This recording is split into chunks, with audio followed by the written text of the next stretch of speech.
दोस्तों मार्च ख़त्म हो गया है और बढ़ रही है गर्मियाँ। ठीक उसी तरीके से ट्रांसफर मार्केट्स में भी गर्मा गर्मी बढ़ती हुई दोस्तों, क्योंकि Barcelona wants to sign Julian Alvarez and Bastoni. दोस्तों बात कर लेते हैं बास्तोनी के बारे में। Bastoni the legend the myth, भाई क्या कतल साइनिंग होगी अगर बार्सिलोना ये पुल ऑफ कर लेती है। भाई been there done that, big big stages पे परफॉर्म किया है लड़के ने। भाई यूसीएल फाइनल खेला है, सेमीफाइनल खेला है। भाई इतना एक्सपीरियंस कूट कूट के भरा हुआ है उसके अंदर। अगर वो पाओ कुबार्सी के साथ जब पेयर अप करेगा भाई, कैंप नो में समा बन जाएगा। हा मजे ही आ जाएंगे भाई। दोस्तों I am not a delusional person. Club के पास पैसे नहीं है दोस्तों। ये इंटर मिलान के पास जाओगे तुम, उनके सामने बोलोगे भाई हमको बास्तोनी चाहिए, वो कहेंगे पैसा दो। तुम कहोगे पैसा नहीं है, तुम्हारे दो गुद्दी पर रैप्टे मारेंगे, कहेंगे भाई निकल दल्ले, बास्तोनी साइन करेंगे। बात कर लेते हैं जूलियन अल्वारेज के बारे में दोस्तों। जूलियन अल्वारेज भाई मेरे को कोई डाउट नहीं है कि भाई वो भी बहुत तगड़ी साइनिंग होगी। और हम देख रहे हैं हमें एक स्ट्राइकर की नीड है। Barcelona wants a striker for future perspective. तो भाई बट जूलियन अल्वारेज का जो प्राइस टैग है भाई हमारी औकात से बाहर है। भाई हमारी औकात से बाहर है दोस्तों।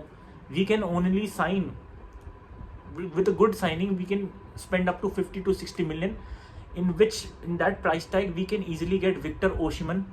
भाई विक्टर ओशिमन गैलेटरसराय में अभी स्ट्राइकर है, उसको ले आओ भाई। वो हांसी फ्लिक के सिस्टम में परफेक्टली बैठता है। मुझे वो ज़्यादा बेटर लगता है और फीजिबल ऑप्शन लगता है, looking at the financial condition of the club right now.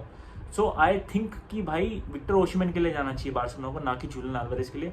क्यों तुमको वो लूप रिपीट करना है कि भाई तुम साइनिंग करो एकदम मेगा बिग साइनिंग और फिर तुम्हारे पैसे डूब जाए, भाई वो परफॉर्म ना हो पाए। भाई यार Victor Osimhen is my bet on Victor ओशिमन।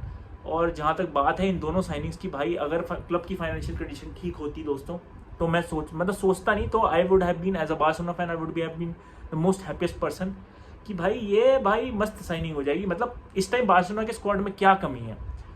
We are lacking a centre back. Midfield में हमारे सितारे सजे हुए हैं, हमें कोई कमी वमी नहीं है भाई, सब है हमारे पास। सेंटर बैक की कमी है, एक प्रॉपर सेंटर बैक की, भाई जो बास्तोनी अच्छे से फिल कर सकता है। क्योंकि मैं बता ही चुका हूँ तुमको, एक्सपीरियंस है उसके पास, बड़े बड़े स्टेज पे खेला है लड़का, सब आता है भाई को, सब पता है, परफेक्टली फिट करेगा भाई। स्ट्राइकर पोजीशन पे I think Victor Osimhen Hansi Flick के सिस्टम में परफेक्टली फिट बैठता है दोस्तों।